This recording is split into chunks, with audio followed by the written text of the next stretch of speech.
A pécsi fókuszcsoport is csendes, mondhatni bársonyos forradalmat hajtott végre a 70-es évek második felében, amikor szakított a Mecseki Fotóklub amúgy tiszteletre méltó hagyományaival. Itt és most a Káli Fecske Galériában két európai kulturális főváros, a 2010-es Pécs és a 2023-as Veszprém-Balaton képviselői nyújtanak kezet egymásnak. A mai napon nyitott meg a Káli Fecske Étterem és Kulturális Központ. Régóta vártunk erre a napra, 2 éves előkészület előzte meg a mai nyitást.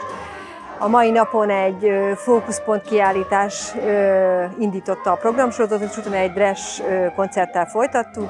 Mindenképpen az volt az elképzelésünk, hogy a Káli Kultúrtér kimondottan a lokális kulturális hagyományokat fogja ápolni, gondozni, továbbvinni és a lehető legszélesebb közönség számára láthatóvá tenni. A fókuszcsoport összes tagja sokat járt ide Salföldre, tehát nagy kötődése van így a Pajta Galériához is.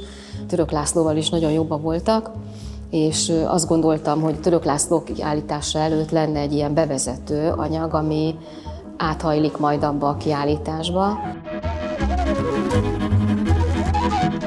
A salföldi fotóművészeti és a Káli-medencei filmművészeti hagyományok azok tulajdonképpen már arra predesztinálják